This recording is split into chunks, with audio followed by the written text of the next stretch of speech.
Andhra Pradesh Congress అధ్యక్షురాలిగా YS షర్మిలను appointment చేసింది APCC. షర్మిలను అధ్యక్షురాలిగా ప్రకటిస్తూ APCC అధికారిక ప్రకటన చేసింది. ఇటీవలే కాంగ్రెస్ లో వైఎస్ఆర్టీపీని విలీనం చేసిన షర్మిలకు కీలక బాధ్యతలు అప్పగిస్తారంటూ వార్తలొచ్చాయి. గత పీసీసీ ప్రెసిడెంట్ గిడుగు రుద్రరాజు నిన్న పదవికి రాజీనామా చేయగా అనుకున్నట్లుగానే షర్మిలకు ఆ బాధ్యతలు అప్పగిస్తూ నిర్ణయం తీసుకుంది కాంగ్రెస్ హైకమాండ్.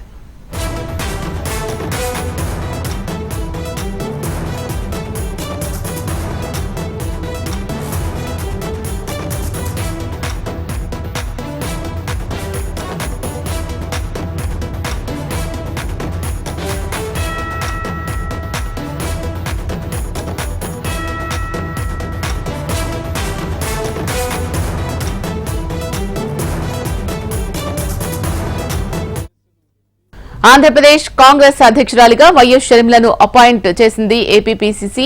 షర్మిలను అధ్యక్షురాలిగా ప్రకటిస్తూ అధికారిక ప్రకటన చేసింది. ఇటీవలే కాంగ్రెస్ లో వైఎస్ఆర్టీపీని విలీనం చేసిన షర్మిలకు కీలక బాధ్యత అప్పగిస్తారు అంటూ వార్తలొచ్చాయి. గత పీసీసీ ప్రెసిడెంట్ గిడుగు రుద్రరాజు నిన్న పదవికి రాజీనామా చేయగా అనుకున్నట్లుగానే షర్మిలకు ఆ బాధ్యతలు అప్పగిస్తూ నిర్ణయం తీసుకుంది కాంగ్రెస్ హైకమాండ్.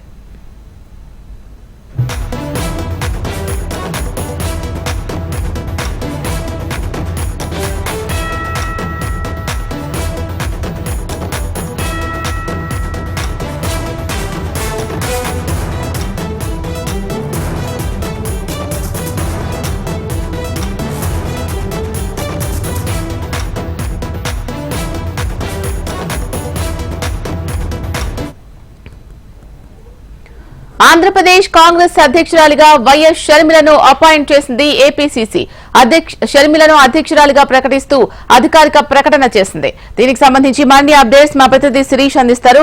శిరీష్, షర్మిలకు ఏపీసీసీ అధ్యక్షురాలిగా నియామకం చేసినట్టుగా తెలుస్తోంది. అప్డేట్స్ ఏంటి? శిలా, అందరూ అనుకున్నట్లుగానే ఆంధ్రప్రదేశ్ రాష్ట్ర కాంగ్రెస్ సారథ్య బాధ్యతలను వైఎస్ షర్మిలకు అప్పగిస్తూ కాంగ్రెస్ పార్టీ నుంచి అధికారికంగా ఉత్తర్వులన్నింటి కూడా వెలువడ్డాయి. అయితే షర్మిల పార్టీలో చేరే ముందే ఆమెకు రాష్ట్ర అధ్యక్ష బాధ్యతలన్నింటి కూడా అప్పగించే విధంగా అంగీకారం అనేది కూడా జరిగింది. ఆ హామీ అనేది కూడా ఇచ్చిన తర్వాతనే ఆమె పార్టీలో జాయిన్ అయ్యారనేది కూడా ఆమె సన్నిహితులు మొదటి నుంచి కూడా చెప్తూ వచ్చారు. అయితే పార్టీలో జాయిన్ అయిన వెంటనే ఉత్తర్వులు అనేవి కూడా ఇవ్వకూడదు అన్న కాంగ్రెస్ పార్టీ సిద్ధాంతాల మేరకు కొంత ఆలస్యం అనేది కూడా చేయడం జరిగింది. మొన్న మణిపూర్లో జరిగిన సమావేశంలో ఈ మేరకు నిర్ణయం తీసుకుంటూ షర్మిలను కాంగ్రెస్ పార్టీ సారథ్య బాధ్యతలు అప్పగించడం జరిగింది. అయితే ఇప్పుడు కాంగ్రెస్ పార్టీ సారథ్య బాధ్యతల నుంచి తప్పుకున్న గిడుగు రుద్రరాజుకు కాంగ్రెస్ పార్టీ వర్కింగ్ కమిటీలో ప్రత్యేక ఆహ్వానితుడిగా స్థానం కూడా కల్పిస్తూ అధిష్టానం నిర్ణయం తీసుకోవడం జరిగింది. Sheela, right, thank you Sirish.